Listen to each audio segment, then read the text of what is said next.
Hello, everyone. Happy Wednesday, 8 o'clock. It's kind of early still, so my clavicle is covered, and it's the last day of April. We got a lot to talk about. Let's go. Pick it up, pick it up, pick it up, pick it up. You see the drippy, I'm fitted up. Hop in my car and the giddy up. Secure the bag, yeah, I get the bus. Pick it up, pick it up, pick it up. Once again, gentlemen, I'm sorry about losing your boner. So sorry. Very clear 101 in this biggest foot in the mouth draft. And the 101 is very clearly Rex Ryan, because that guy has definitely put some feet in the mouth. 100%. Guy loves feet, his white feet. Big feet. Lots of feet in Little the mouth, feet. I'm sure. So many feet. I gotta tell you, I am, you know this about me, I've been around for 20 years, you know I'm like 15 years late to a trend, but I'm also like 10 years before the next trend. I could rock out a visor, I think I could rock it every day, and not for a long time, because eventually that trend will spill again, but I think tomorrow I can go out and people are like, he's rocking it, he's doing it right. He's doing it. Hair and the double mustache and that is fucking gross. So welcome. I do want to be clear though that I have earned one, and Lou is depressed. There's a big difference. Lou is still trying to convince 16-year-olds he's cool, and they keep telling him they don't want weed from him. They can get it from anywhere. Well, so good. Hello, everyone. In a world where you all picked Josh Rosen's, let's all pick Josh Allen's. Happy post-draft week. How are we doing? Doing good. I like that little. That feels like, not gonna lie, a little bit of a cut at Buffalo Bills general manager Brandon Beane, but yeah, I like that line. I don't know. I think I feel as indifferent as I did about it all off season when I said I kind of hated this class. Nothing happened in the draft that got me way more excited. And I know Ryan's got all of his crushes, so I'll let Ryan. But by the way, who would have thought every single player in 2025 was a defensive player? It's kind of wild. There was a lot. It was, but that's where the strength was in this draft, and I think everybody knew that. And even again, to Brandon Beane, as shitty as he was on a local radio station this week, but to his credit, they needed players on the defensive side of the ball, and that's where this draft was deep. It wasn't very deep at the wide receiver, where everybody wanted them to take somebody. So. Yeah, I thought it was a pretty unexciting draft for fantasy for sure. And kind of only, one good thing is it validated my thoughts on Shedeur Sanders. That was a kind of a big win for me. Ryan last week putting him in a third overall in our mock draft. All right, let me say something. First of all, let me correct the record.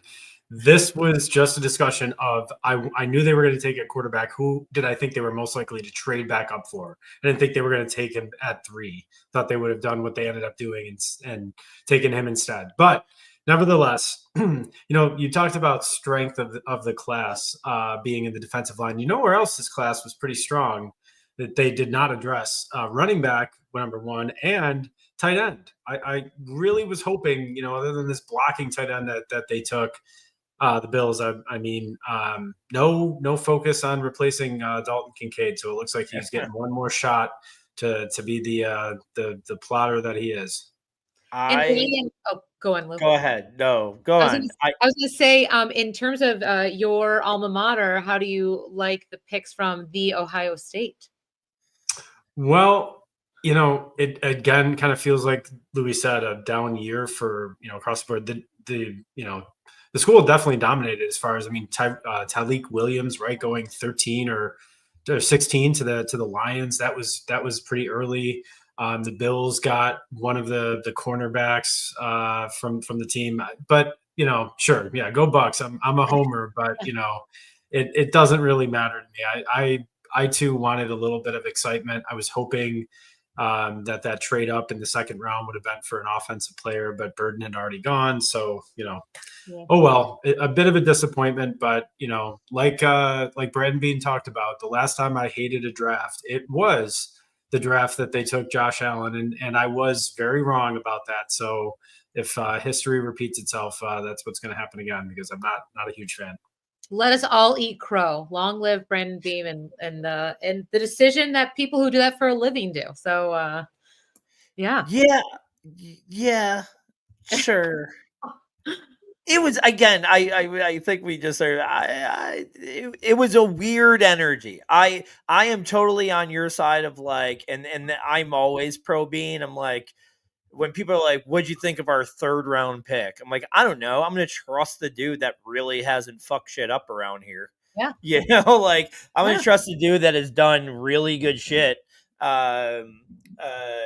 since he's been here. I just thought that was a really uncharacteristic, like, weird flex for him. But besides that, I loved, for just not talking fantasy here and just Bills, like I loved what the Bills did. They, they addressed all their needs. So we'll see how that goes. And our dear little Sanders, I heard a terrible interview with the Giants. And I just very toxic. So it'll be interesting to see what happens in Cleveland, because obviously there's going to be some. They have Can I just say, they have 5 quarterbacks. Go on. I do. Here's what I think would happen with Sanders, just quickly. I do think that it wasn't necessarily about him personally. It was more just about the circle that's around him. He had, I think, during this draft process, some of the worst advice being given to him, because he didn't have anyone in the room to give him the harsh reality that he wasn't a lock for the top 5. I think he went into this process thinking he was, and wouldn't hear anyone. Dion wouldn't hear anyone tell him otherwise, and that's why he fell, because they didn't. He wasn't going to test for other teams. So, I don't want to root against a guy. I hope he turns it around for his own career. But again, not too much, because again he's on the Browns and AFC competitor, I guess, at least.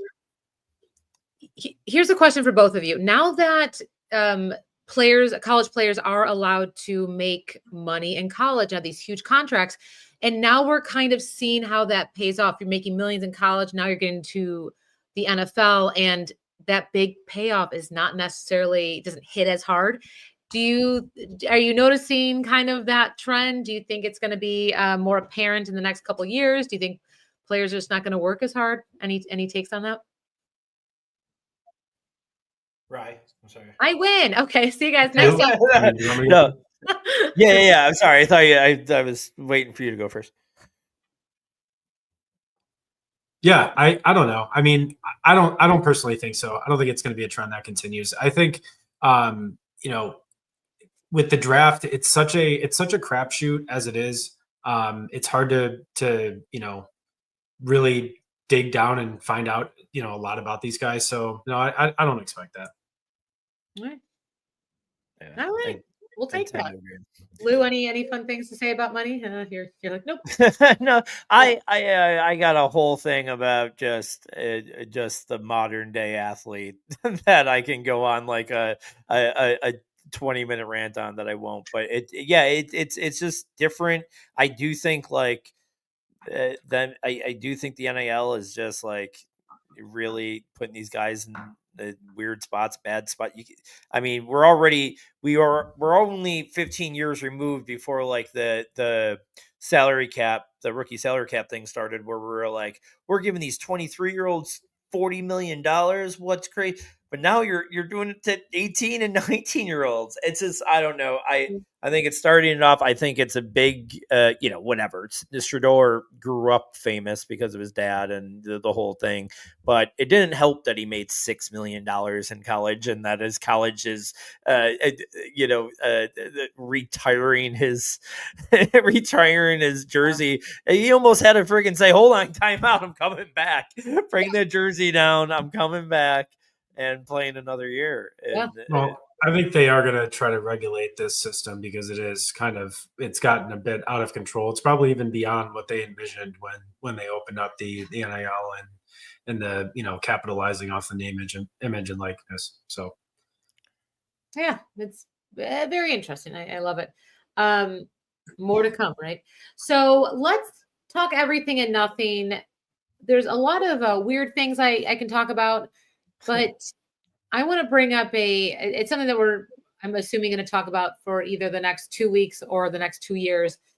And that's Bill Belichick and his girlfriend, Jordan Hudson. Now, as I said before on the podcast, uh, a girl, find love. I'm so happy for Bill.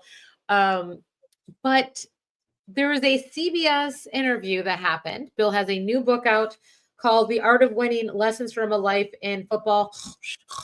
That's me sleeping. And I want him to do an audiobook like, then I said to Parcells, what if we, and I'd be like, okay, we're done. Okay.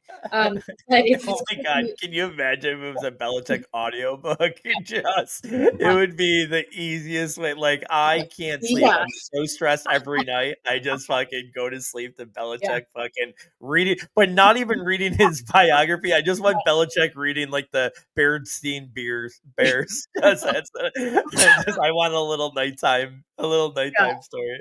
I did not like when they photoshopped my Super Bowl win and they put my daughter and me kissing on Google. That made me upset. My favorite Google image. Okay. But anyway, I'm not promoting that book. Whatever. But he's promoting it. And so is his lady friend, Jordan. Again, Bill Belichick, 73, Jordan, 24. I'm not an ageist. I'm, again, love it. Love a silver fox. But now it's getting to the point where people are saying it's so toxic, where there's a CBS interview and Bill's being interviewed. Before an interview, generally, folks, there's questions that people will say, especially if you're at a certain level. Don't ask about my relationship. Don't ask about my parents. There's certain things that they say it's a courtesy. And the interviewer still asked about it. And during the interview, Jordan stopped it and was like, we're not talking about that. And she was very, like, I don't know if you saw any of the clips, any of the video, but CBS said it was even worse than what we showed, that she was very toxic on set. And there's even talks that at UNC when Bill's athletic director sends an email that she has to be copied on everything. And as we all know in the real world, that doesn't really happen. So I will say this. I don't think it's elder abuse. I think Bill Belichick is not a good person and I don't care. And I think he's probably so done with always managing his life that, have a hot girl that I'm dating, manage it.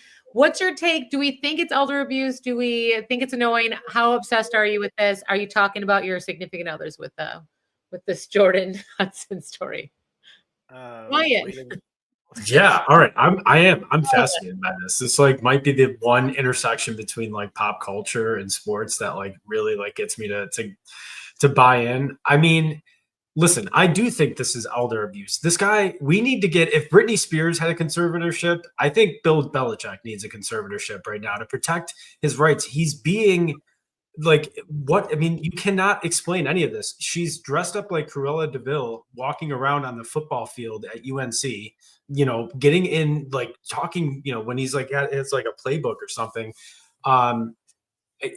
This interview, I also read something that like she walked out of the place and like expected Bill to join her, but like he was still sitting there at the interview. So like he doesn't know what's going on.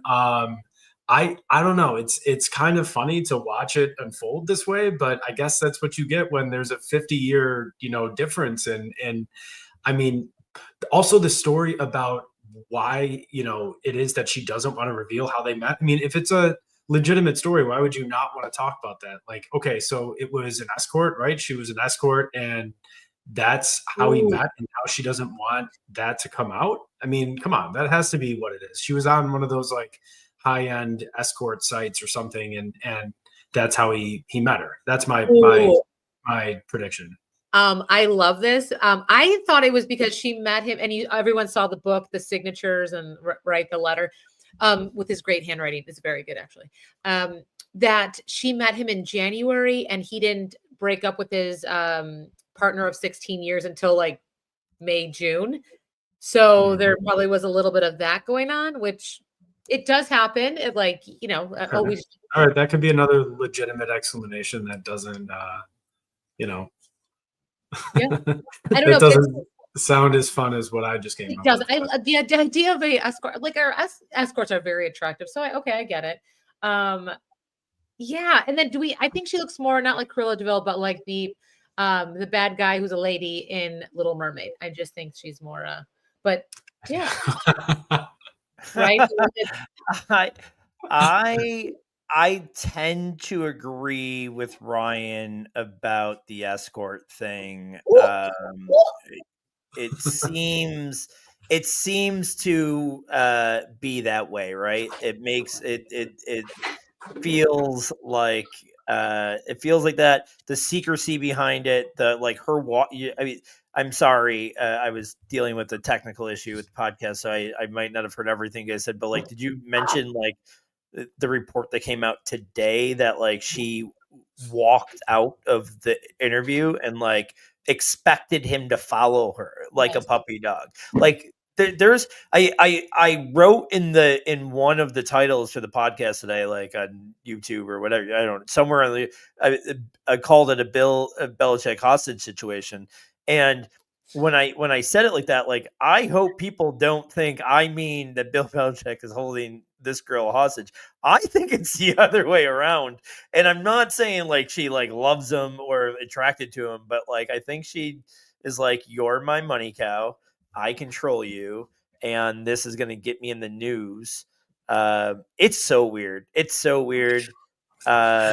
Everything about it is just so fucking crazy, and I love it. I love it.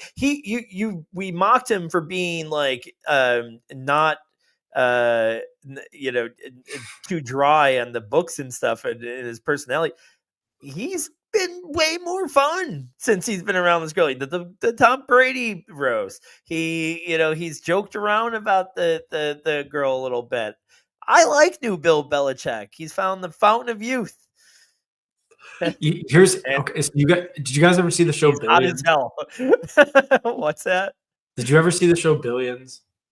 Yes. I did not. Okay, I'm picturing Bill Belichick is Paul Giamatti, the Chuck Rhodes, that lawyer. He's got like a weird fetish or something that like, that's Bill Belichick. I feel like he's just like a weird guy.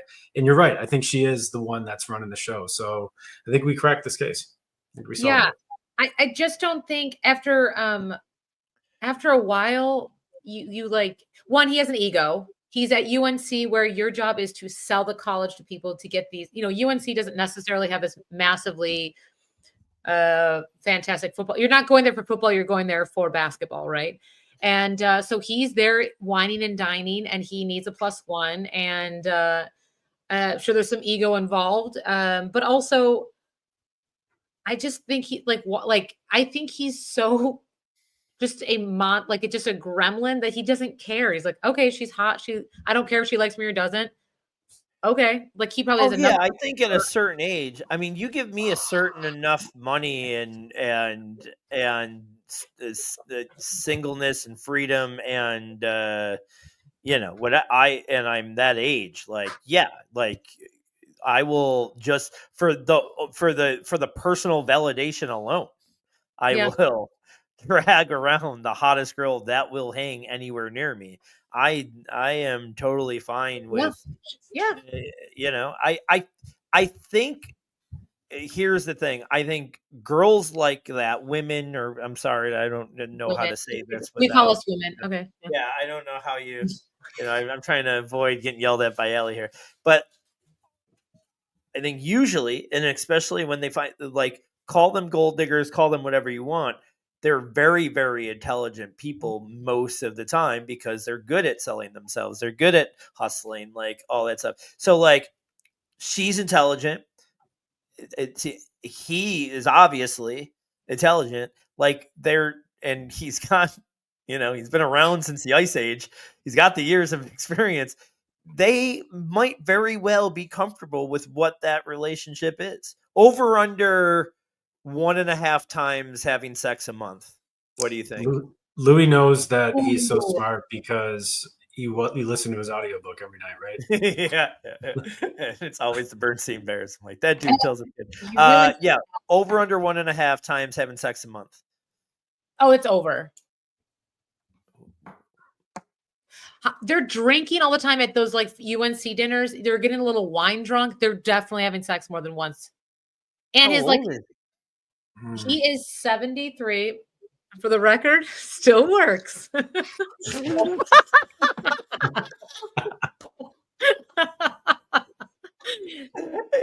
the worst part about it, like the very, very funny 100% will be clipped. And I'm sorry for that, but that will be clipped. And not even for the internet. I'm just gonna send it to all of our friends. That's all.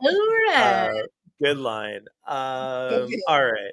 All right, should We're we going talk off the more, or do rails. you want to move on to actual? Should we talk actual sports? I mean, that is. Yeah, let's talk actual sports. Let's talk Yeah. a little draft recap. What do you got? I know. Let's do some draft recap.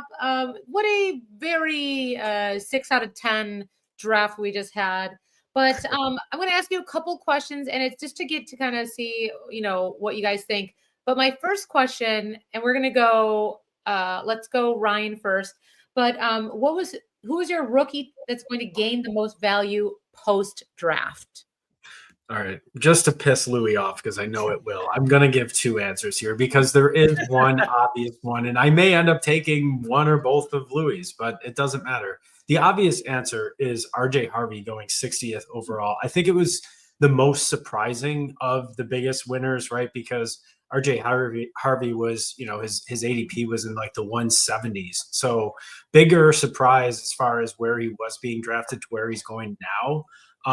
And I kind of love the spot for him. I know he's an older back, but for a couple of years of production, Denver's a great spot. But my pick actually is going to be Travis Hunter, because I was basically expecting him to go to Cleveland. And I thought his ceiling was going to be capped by, an offense that's just not something to get, super excited about. But I think that by going to Jacksonville, you have a great offensive system, and Trevor Lawrence, I love that. So, yeah, Lou. I have to agree with Harvey. I'm not going to just switch it up because he said him, and I think that I want to kind of really beat that post or really beat that point. Like let's see where I just took him, but like I took him in a rookie draft here, like, and we'll be looking at this a little bit more in a second, but I took him at 111 in like a really, really two tight end premium league. So really that's probably like 1.8 in a regular super flex league. And I took him over Judkins. I took him over Caleb Johnson, like Scatabo. Like I have him really, I think he's really, really exciting. He's got the best spot for sure.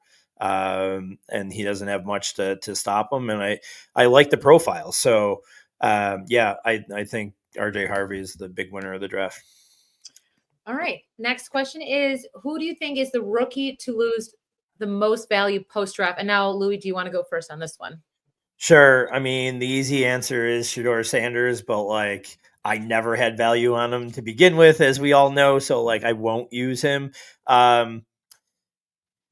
I'll do the Ryan Mura here and pick two because I kind of have two on the same path, and especially because I play a lot of tight end premium. I think Ibuka, obviously tough spot in Tampa. Like I don't hate McMillan. Like McMillan's always been good to like. I know Evans is probably done after this year. Godwin just re-signed. I didn't even really love the profile of him coming out. I know, Ryan, you're way higher on him than I was. Just a really bad landing spot. But also Harold Fannin Jr., like I was really, and maybe this is a personal thing, I was really high on him as like a sleeper tight end if he got to the right spot. And he goes to the Browns behind Njoku, and it being behind Njoku still 8 starts a year, right? So because he's always hurt, but I feel like those are two guys that personally drop down a little bit for me. I have to push back on Fannin to start. I actually love what the draft told me about Fannin. So he's taken at the third pick of the third round, which is a premium. He's a day 2 pick. That's a premium asset. He's picked by the Browns, who, yes, they have Njoku, but he has only 1 year left on his contract. I could easily see them using this year as a year to kind of get him ready for that starting position next year when they actually might have a chance of getting a quarterback. So long term, I love this spot for him. I think it's a sneaky good value. I'll save my talk for Ibuka for a little bit later. My pick for who lost the most value here is someone that I was expecting, would be a third or fourth round pick, and he didn't get drafted at all. And I know why, I think, but it's Isaiah Bond. So there's sexual assault allegations in a lawsuit that's pending against him right now in criminal charges, I believe. So my prediction on this is that the teams did investigation on this, as they usually would with these prospects, and found that there's probably some legs to this, or it got to the point that he's now been undrafted and he's not signing with the team because he wants to get that all cleared so that he can get all teams interested again before making a decision. So he might not be completely dust, but at this point, it looks like he's pretty much dust. Yeah. Real quick before you go on the next question, for our previous guest, and he's been a co-host at times, Carlos Sirachi, lost his mind on me in a group chat the other day, because in those tight end premium leagues where you start 2 tight ends, I offered him Flowers for Njoku, and he thought that was a huge huge insult. Ryan, to your point just now about how you felt about Njoku, like, what do you think about that in one of those leagues? I have a hard time valuing the tight ends in those leagues. I think it's very, if it's a start 2 and tight end premium, which it probably is. But then again, it's also likely a start 3 wide receiver. It is, which that is important. So, I think it's not completely unfair. So yeah, no, I would disagree with that being, out of the question. Is Zay Flowers ever going to be a top end wide receiver 1? Probably not. But is he going to be a reliable, mid-tier wide receiver 2 for most of his career? Probably. I think, yeah. Yeah, wasn't he like wide receiver 13 or 14 last year? Yeah, he's a wide receiver. I'd have to check. Maybe. Okay. But yeah. Well, whatever. I thank you for the validation. Go ahead, Ellie. I'm sorry. I know he's listening sometimes, and I want him to know that Ryan's got my back, even though I'm about to shit on Ryan's trade offers. Go ahead. So my next question is, who's your I don't think he's good, but he landed in a good situation sort of player. So I would say a C player to land on an A team or situation. Yep. Yeah, I think for this one, I went with Caleb Johnson. So I think as far as landing spots go, this was the best spot for him. He's a zone runner, and he ended in a zone scheme with Arthur Smith. And I don't really think he's like a great player, but I think he ended in this spot that could give enough production to make him worth taking. So it's tough because I took Judkins in the February Fix, early best ball draft that we do every year here with some local players in Buffalo. I took Judkins over Caleb Johnson at that time, which was kind of, against consensus. And it turned out to be right. But then again, doesn't mean you have to be, paid off correctly. It's fantasy football, as we know. So, but I think Caleb Johnson ended in a great situation. So I'll probably still end up drafting a good amount of him because of that. Yeah, my guy here, I like that pick a lot, honestly. That's perfect because I hated him coming into the draft too. And just, if he's going to excel anywhere, it's going to be there. So that's good. My guy's Jaden Blue. I think that's probably pretty easy here for the running back out of Dallas. I'm thinking rookie Dameon Pierce here, right? Like, he might just get a year where they just use his legs because he's the only one there. And he could be very easily replaceable next year if they want to draft a better player or find a free agent or whatever. But this year, it looks like he's going to get, or at least 50% of the share with Javonte Williams. So I like his opportunity. Do I love the player? No, but I think he's going to really get a good look at some big fantasy points. All right. So I'm going to ask this in two questions. One is for you guys. The other one is for my 13-year-old niece, so she can understand what I'm talking about. So this is who is your, I think this guy's a stud, but I don't love his situation, or for the 13-year-old girls out there, Huz is good, but his team is chopped. You got, man, I don't know. Yeah, there's zero chance that you know what that means. Is it your reality television obsession? My nieces, and I have two nephews and two nieces that came over. They stayed with me 2 weeks ago, and they were filling me in on what they talk about. And the lingo is pretty dumb. Yeah. But I love we were saying chopped is great. We were saying some real dumb shit. We were using the R word. We were not okay in the. What were we talking about yesterday? Way better. Calling someone ugly and that's chopped is ugly. Everyone, which is very funny. I like it. Do I go first here? Yeah, and are you admitting that you used the R word yesterday? Oh my gosh. I mean, we don't want to have that argument. I just think some people act like it and need to be. Anyways, so sometimes it's a whatever. Anyway, so can't wait for our next segment. Who's the idiot? Yeah. I know. For me, this is Loveland. I absolutely loved. No pun intended. Absolutely loved him, and I just don't love the spot in Chicago. I love Caleb. I love the coach. I love everything that I'm hoping that this is the most explosive offense in football and all these things. But we don't know if it's gonna first time head coach, is he calling all the plays, what's going on there? We don't know if that's gonna go over to Chicago. We don't know if Caleb's good. Unfortunately, he didn't show us enough last year to know that he's a stud. Where are the targets gonna go now? There's they ended up getting Burden too, so many guys, the mouths to feed there. I'm so disappointed. Loveland, I wanted Loveland to go to the Chargers or the Jets. The one of the even where did Warren go? Indy, Indy. Even I would have loved them there.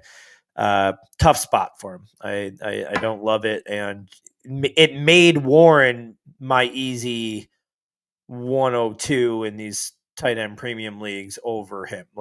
It would have probably obviously been swapped, but no, I have Warren going ahead of him. I mean, hold on a second here. You have the first draft pick for Ben Johnson's Chicago Bears being Colston Loveland, a player you loved going into the process. He's a top 10 pick, and you're cooling on him. I mean, I understand that there's DJ Moore there right now, but you remember what happened with DJ Moore last year. He was complaining about stuff. I mean, listen, Ben Johnson might be whipping this team into shape, and it might look a lot different 12 months from now than what it does right now. And I know that your answer is just based on more so what it looks like right now. But at the same time, I love this. I mean, you just had Ben Johnson, who was orchestrating Sam Laporta's I don't want to hear that. I was just going to say, I don't want to hear that. That is one thing that, because it could have just been a lucky that Sam Laporta is great. Don't give, if it's only happened once, if every team he goes to, the tight end's great and he always uses the tight end, that's whatever. But you can't just use the one time he was offensive coordinator and he happened to have a great tight end. You can't be like, oh, this is just his new Laporta. And your counter argument to that is you can't do that. That's all you can say. You can't do that. I don't want you to. All right, well, let me just get give my answer quickly because we got to move on. But my answer for this is Emeka Egbuka. I do think that he's a great player. I think I actually kind of grew on him as a prospect through the process because all you kept hearing about him were scouts in teams that just thought the world of him, that thought he's just a great guy, I think he's got such a safe floor that I really want to invest in him, even if this year you're blocked by Godwin and Evans. But I'm going to take the value, the discount on Egbuka in rookie drafts, I think. Okay. All right. Very heated conversation. So look it up. Wait till this. Oh. Wait till this first All question. right. So now for a very fun game we like to call Who's the Idiot? So in this, I will give a question to both Louis and Ryan, and they will have to convince me of an answer. Whoever has the worst idea is that question's idiot. Okay. So question 1. Ryan, I know you're an idiot. No. Ryan, I know you have 2 trades. Can you tell me what these trades are and convince me that they were good? Okay. So I made 3 No, he trades. can't, by the way. All right. Stop. All right. I'm going to look at the clock. 3 You got to trades. give me like 2 minutes of uninterrupted time to. All right. Starting now. All right. I made 3 trades in the last week for Ashton Genty. Okay. I am operating under the premise that Ashton Genty is a generational prospect and at the level or greater than the Saquon Barkley and Ezekiel Elliott rookie seasons, like that level of legendary upside. Okay. I think, and I agree with Sigmund Bloom, who thinks that he's worth 3 first-round picks. Okay. So if you're operating under that premise, whatever value you're going to give up, you should give up at least 3 first-round picks to get that player. Now, team situations, everything might be different.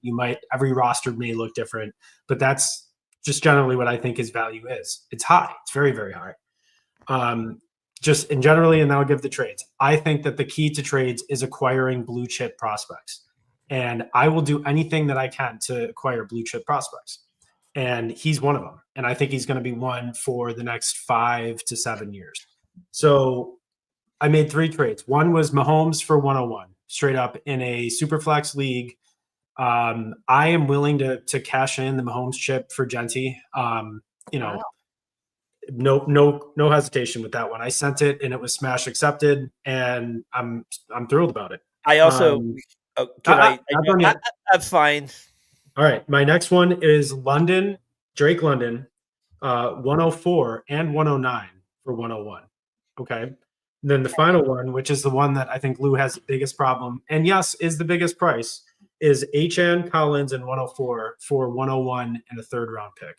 Now, I just, again, let me explain this. I think that for each of these deals, there's a buyer and a seller. Okay. And there's not, in each of these leagues, the prices are going to be different because there's different people selling the asset. And so you decide at the end of the day how much you're willing to pay in that league based on what the counters are and what there's negotiations. A lot of these aren't, first offers. Okay. So yes, on paper, I think that they're overpays right now. But my prediction is that in 1 year from now, I want to mark this. Let's have an episode on April 30th, 2026. And I want to revisit whether we think any of these trades look bad or if they look good for whatever side you think. But I think a year from now, this is going to look good for me. And I'm going to capitalize and benefit from it, not only this year, but for years to come, because the assets that I'm moving are either not equal in value or guys like H.N. or Collins, who I believe are inflated by their current market value. Right. And then I just need a follow-up question just so I can decipher things. Ryan, when the Saints traded 2 draft picks for Ricky Williams, did you think that was good or bad? Their entire drafts, yeah. Well, that was also a different time in the back then when running backs were important. So yes, if Ashton Genty were available back then, I think I would do it. Okay. Yeah. All right. All right. Lou. we almost like Ryan and I's friendship was, like I said, put to the test the other day when this came up. I you asked the last time I said the R word. It was when he told me this trade offer. No, sorry. But Mahomes for 101, like, love that. And let me start here. I absolutely love Ashton Genty. I think he's the clear-cut 1-1. I think he is the is Brian is it, now you got Mike in the house, so you got another mirror. How many mirrors? Oh yeah, Brian Mirror, I get it. I'm sorry, I got distracted by Mike Murrah, who's actually Ryan Murrah on our podcast. And Ryan's that is my brother actually is commenting. Yes. Mahomes 1-for-1 is for 101. I loved it. I stuck up for you for that deal. Like, I thought that was a perfect way to get him. Blah blah blah. London 1-4-1-9 for 101. Stupid. We didn't get a chance to look at my draft, and we probably won't now. But like 1-4 and 1-9. Is that league Superflex? Yes. The London League, but probably not tight end premium. Correct. Okay. So you're probably talking Travion Henderson, RJ Harvey, and Drake London. Yep, I do that. I'll do that. I'll sign up for that right now. Easily. Easily. And you okay, all right. Let's pen those in. So that's Drake London, and Travion Henderson is the biggest piece that I'd have a hard time giving up because I do like him. Yeah. But RJ Harvey's 25 years old. No thanks. I'm good in Dynasty. I'd like him in redraft. That's crazy. That's crazy. That right there is where you start getting crazy. But even then, like I said, I could justify it. If I saw that in my league, I would call you an idiot. Not name the because it's the name of the okay. But I would do that. But this one, Achan Collins in 1-4 for 101 and a third. Dude, listen, Collins is worth more than 1-1 himself. And that is insane that you don't think. Okay. Let me say on this one. So I talked to Kyle about this one, former co-host Kyle Turner, and I thought he made a good point. He made a good point. He said the offer, he probably would have offered or asked for Achan and Collins. Okay, that would have been his ask for Genty. Yeah. And now 104 on top of that. Yeah, that's overpaying. But again, to get a deal done, it's an offer in your deal, your inbox. Okay. It's like you're hunting. Okay. You can't scare away the prey. All right. You gotta let them come in, they think they're comfortable, they think they're, then you strike. Then you take the offer. Doesn't matter if you overpay slightly, if you're willing to go into it knowing that that's going to be the case. And so my opinion is this is where individual player takes come into account and they matter. So for me, the Achan point, yes, I understand what the market thinks of him. I don't agree with that. I also don't agree with what the market thinks on Nico Collins. So to me, those are two expendable assets. Then I throw in 104, and you're telling me I can have Ashton Genty for 5 to 7 years. I'm taking that deal. I know you're different than me, but I'm doing that every single time, no hesitating. Well, I love your your fire there. But Allie, I'll just end my argument with this is that I'm the type of person that is going to go to all 30 car dealerships in town until I get the best deal. And overpaying. How many of those teams have the 101? I don't know. I'm sure there's some Jaguars there. I'm sure some of them have some really nice cars. My whole thing is that it is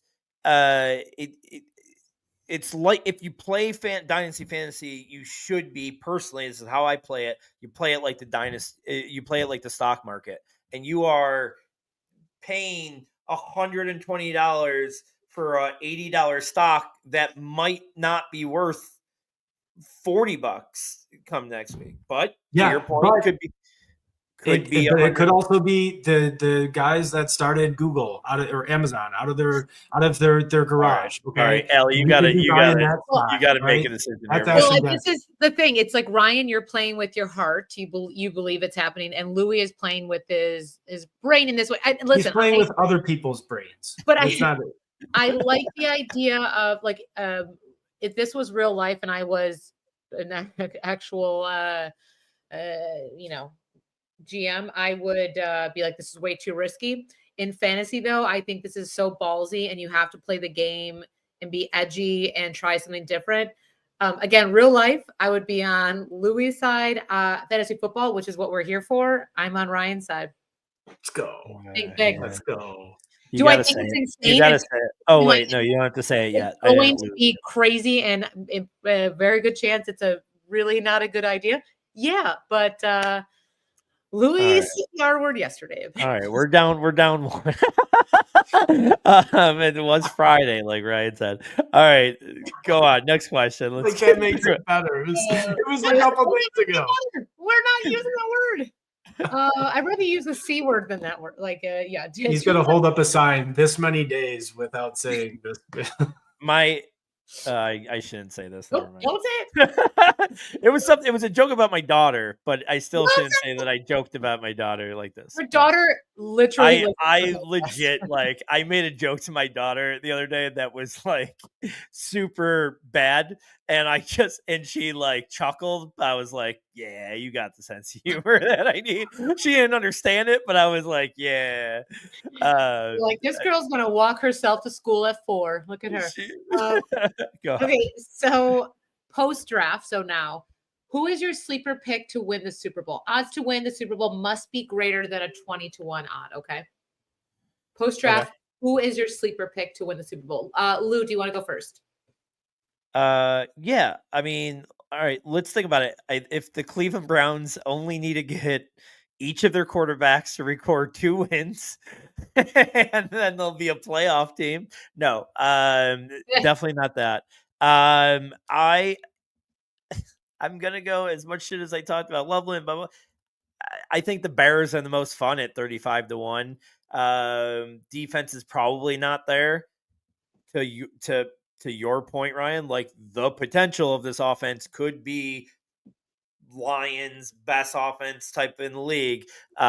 You could easily see that happening. So it could be fun. It could be a Washington Jaden Daniels situation from last year.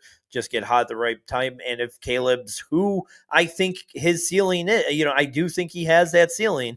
If he gets there, man, that's fun. 35. There's a lot of, I don't know. I can't wait to hear yours, because there's a lot of interesting ones that I'm like, I could see that happening. And I think Washington kind of changed that for me last year, with just like Jaden Daniels is coming out of nowhere and being great. I'm like, well, that could probably just happen with some of these younger / rookie guys. But go ahead. Yeah, I stuck closer to the 20-1 time odds range. Okay. No, listen, I started He's taking less risk, Ellie. Taking less risk. Go ahead. Okay, great. I hate Deshaun Watson, just for the record. So Browns.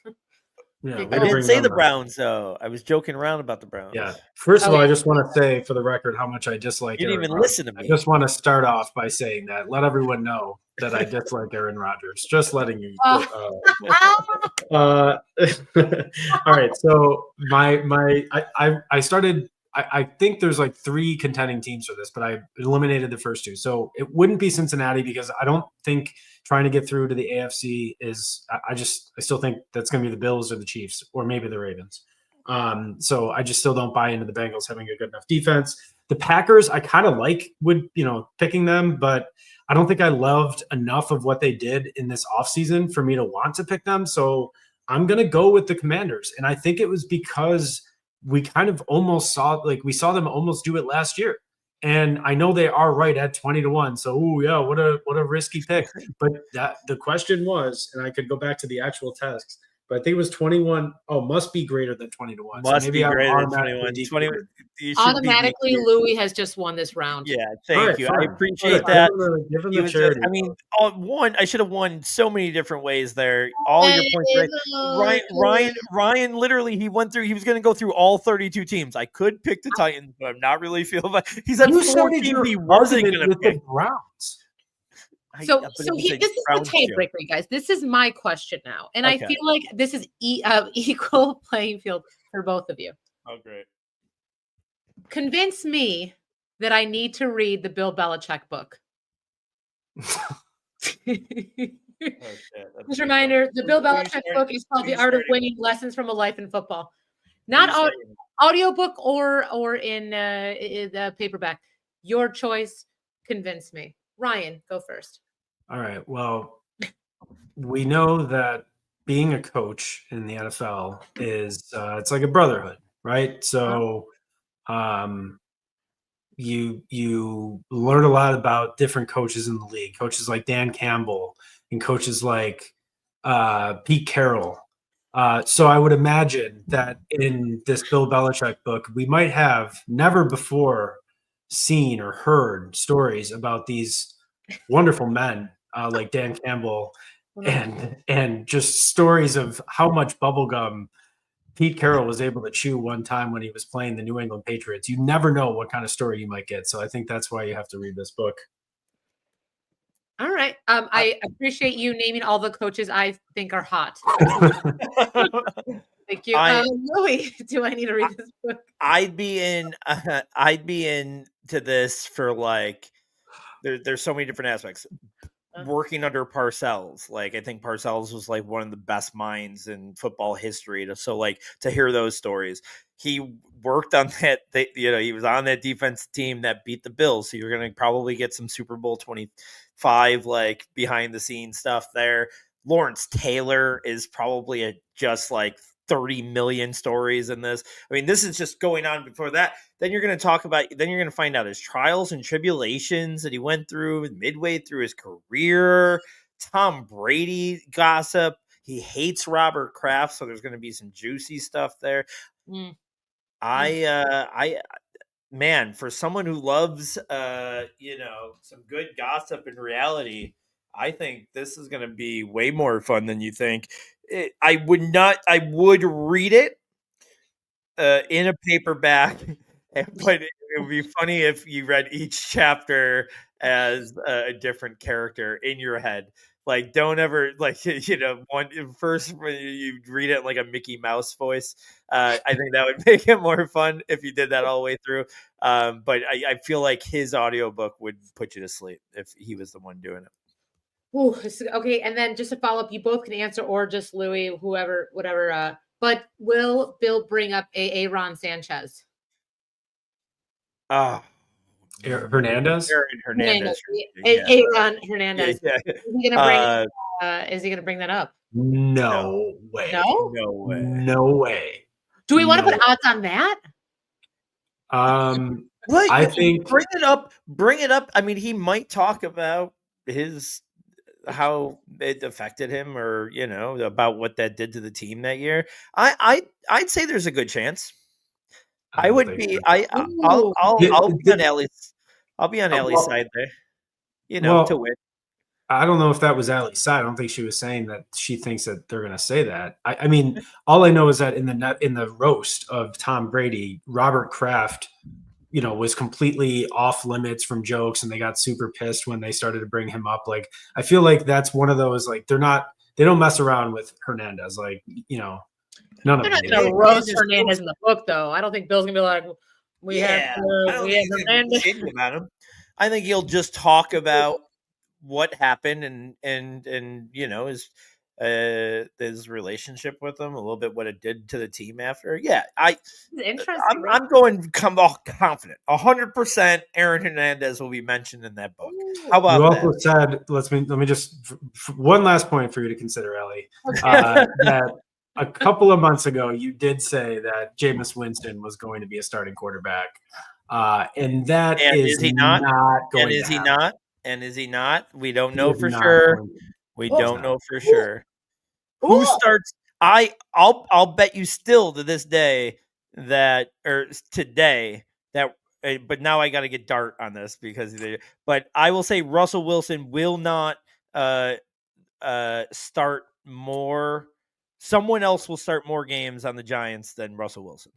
I will make that bet with you if you'd like. Wait, That either Winston or Dart will have more starts than Russell Wilson. Okay.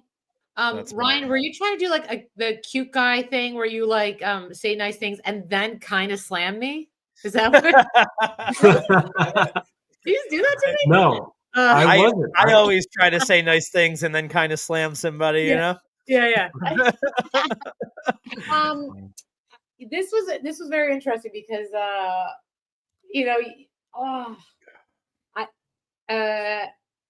want to say Louis won this round. Yeah, say it, So, Ryan. I hate to say this because you had me at the entire thing. Listen, to be honest with you, you could go ahead, say it. Ryan. This week, you are the bigger idiot. I'm sorry. All right, great. Now, let me just say, I couldn't care less because I am so happy that I won the first part of the segment, which is did I win in fantasy trade? So I convinced you on that. Great. Yes. I have a bad opinion about whether you should read Bill Belichick's book. I will be able to sleep just okay at night. All right, let's blow through our draft. Let's book club me and Lou. Okay, so speaking of AA Ron Hernandez, but we're going to talk about the easiest to hate NFL player. There's a few of them around the NFL, and we're going to draft them. I'm sure there's plenty to hate, but let's talk about it. All right, time. Order. Let's do the order. Ryan, you got number 1, Allie 2, and I am 3 and 4. So Ryan, who's the most hated NFL player or easiest to hate NFL player of all time? Easiest to hate NFL player. Yeah, I'm not doing this right because I'm just doing players that I personally hate the most. That's fine. That's fine. Yeah. So I really truly don't think that there's a good 101 for this. And I really don't want to go with just players that I don't like how they played or things like that. I'm more so looking at I don't like phonies. I don't like people that aren't genuine, right? And I think that for my 101, I'm gonna go with Russell Wilson. That's a good It's one. my easiest to hate, and here's why. So he has this like persona about him, right? Where he's like trying to come up with he's like really corny. He's got this like he doesn't seem like he's real. He just tries to like pander to everyone and everything that's around him. And I feel like you can see right through that with him. And maybe not. Maybe he is like really a genuinely good guy and like this he just like kind of looks bad in the media or something. But I think it's pretty easy to hate Russell Wilson for that. So that's my pick for 101. I love that so much, Ryan. Once again, though you did not win the last draft, once again, you're going to kill it with this. But my number 1 That's me. That's me. That was me. Oh, was it? Yeah, I made a mistake. I went in the sorry. No, you're good. So my number 1 draft pick is going to be someone that hurts my good boys and good girls.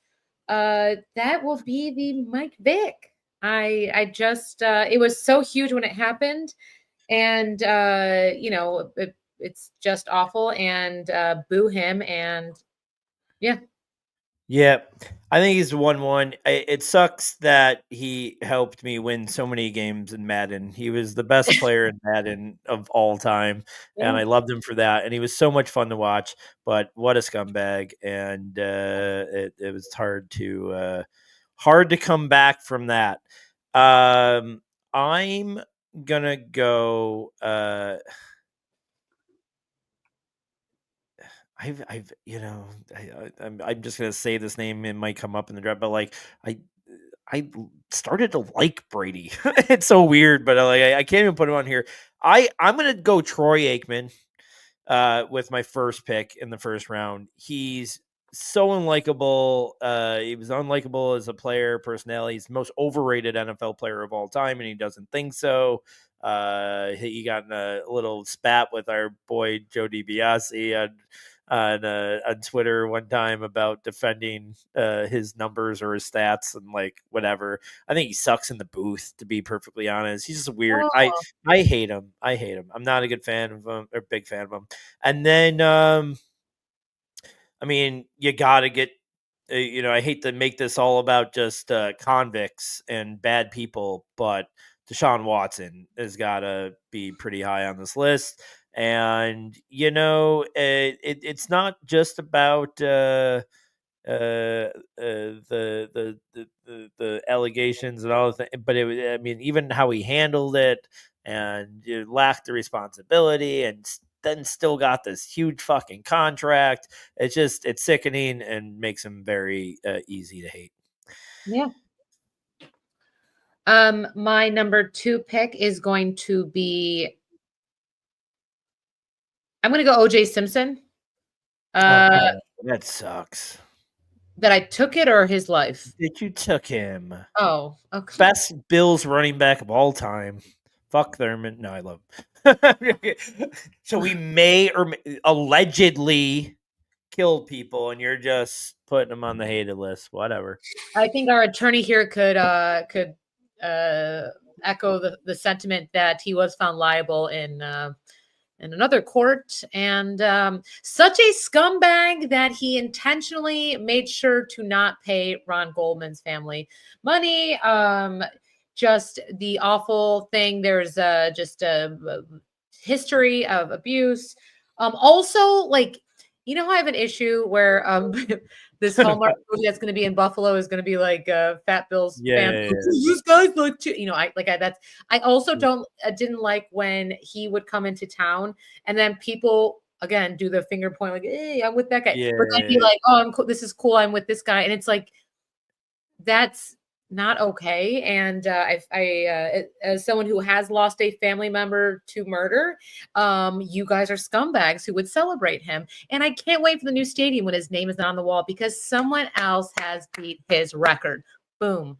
Anyway, OJ Simpson. But I do love a good documentary about his case. Yeah, the documentary was great. Oh, all of them. They're so great. But anyway. All right, that was a good pick. I'm gonna go.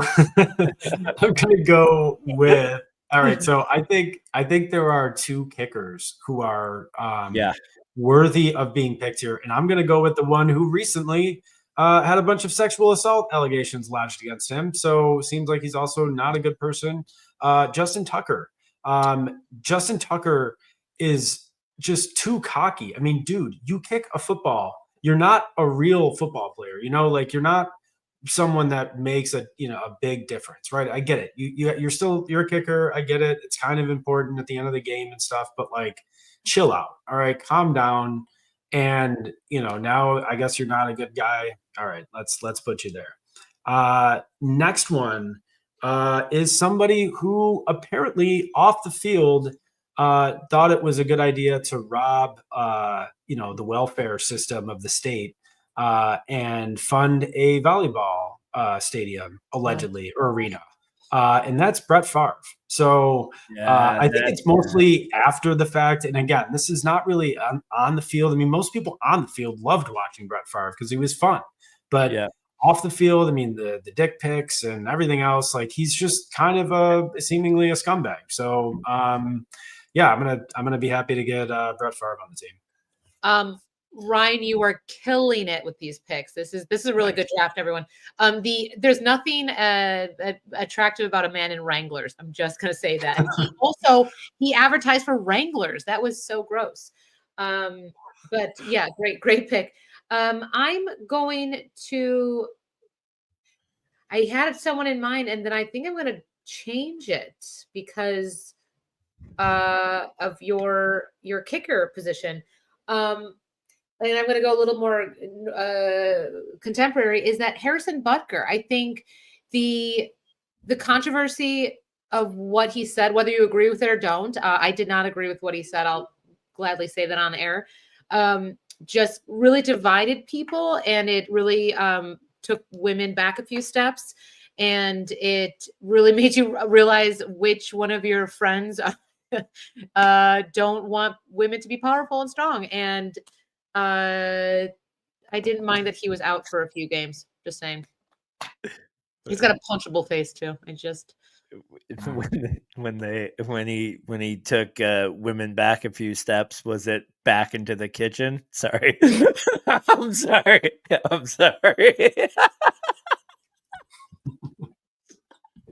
wait. Where's where? I'm sorry. It's a Louis single. Sorry. Uh, I've learned a lot. I've learned that I can't. You're mad about the R word, and yeah. dick pics make you one of the most hated people in the world. Like Oh, I'm really learning a lot about myself here. I'm sorry. I'm so woke. It really Wasn't like the is. R word. Murder's bad all of a sudden. I'm learning a lot. No. All right. I think I got a couple good ones here. I mean, like you said, really good picks all the way. Maybe we're like really good picks. Maybe it really sucks that we chair for all these horrible people. I like my last two. I got a pretty big list here, but I'm gonna go Jay Cutler. Oh, Dude, like I mean, for as horrible as he was in his playing career, his teammates hated him. Everybody hated him. He was a horrible interview. He was a dickhead to everybody. And then it all came true to your side of the world, and the reality with what's her face. Yeah, and when they had the reality show, like you saw how much of an idiot he was and a horrible. Yeah, so easy to hate. Jay Cutler, really good one. And I bet you this person's very gravitational. Like some people either love him or hate him. Probably, I absolutely hate him, and mostly because he's like, this has got to be the representation that we send to the NFL. Gronk is such like he's like an O'Doyle from Billy Madison. O'Doyle's rule. Like he's such a idiot, a loser. Listening to him talk it makes you dumber to listen to him speak. And I'm not a smart person, but it is baffling to hear him talk. And he's on like he's getting these media spots because half the country attracts to that. And I don't mean to make that political. I'm just saying half the people in this country are dumb, no matter what. It's just so everything about him is horrible. I hate that he's our big local hero. Yeah, dude. Read a book. Bill Belichick's book. Book club. Join mine and Louis' book club. I love that pick. That's a great pick. That's such a great pick. The Tide Pod things that he's into is very yeah. So wow, this is a great draft. I'm stuck between two, but I think okay. I'm gonna do it. Yes. Aaron Rodgers. Okay. I was gonna say I've been saving him for you the whole draft, and if you didn't get him, I was gonna. Thank you guys. I needed to close up strong. It's the terrible team player, awful in the locker room. I like you're such a noodle that you have to make a Netflix documentary about nothing, like a weird like a Fire Fest event, and you're like a vacation you paid for. Like just I can't. You're like such a noodle. You crap on everyone. It's everyone's fault but your own. Like, yeah, you won a Super Bowl, whatever, but like you haven't done it in a while, and you need to realize that the league gets better, players get better, and he still shits on everyone else in the league, and he sucks. And then fast forward, he wins the Super Bowl this year, but he sucks. But I just can't. Like, what a noodle. I go eat some mud. Please stop being shitty to people and eat some mud. Yeah, go eat some mud.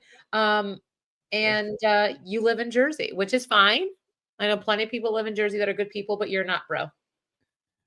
Wow, man, she's coming with the heat. Aaron Rodgers, you're out. Aaron.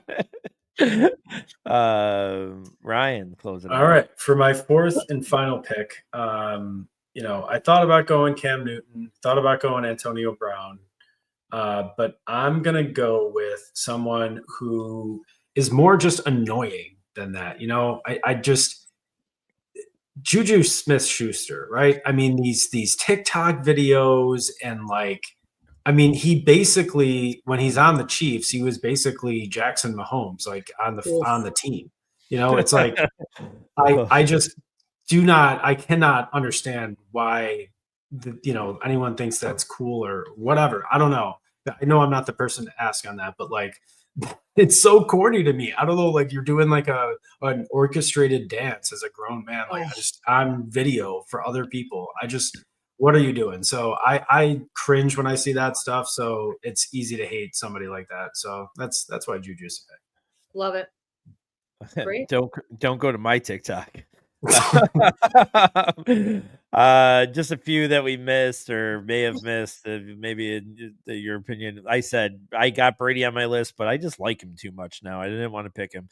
Shedeur Sanders was the reason why I thought about this draft. He may have deserved a draft. I have not disliked someone's personality more coming in draft in a while. Kyle Orton was not very likable, and he hated playing in the NFL, legit talked about not enjoying playing in the NFL. Big Ben was a good one, another sexual assault guy, another guy that thought he can go around just doing whatever he wants because he was Big Ben. I can't say his first name, Nnamdi Sue, the big defensive tackle that played for years. Ndamukong Suh. There you go. It was just one of the dirtiest players on the field. He used to do the whole step on the helmet thing and just whatever. And Dan Marino was on my list too, because he's always kind of been a prick. So I also had Dante Stallsworth, Plaxico Burress, and then complained about being in jail longer than Mike Vick, which is funny. And I also had Antonio Pierce and Albert Hainsworth. Yeah, that's another good one. The only reason I didn't hate him was he always signed big contracts with other teams and not mine. So yeah. All right. That was really fun. I like how we are just filled with hate. Look at us being spoiled. Look at us, everyone. Thank you for listening to Analytics Are For the Nerds. Thank you for listening at 8:00 tonight. We appreciate it. Please like and subscribe. I hope everyone had a good draft. We will talk to you soon.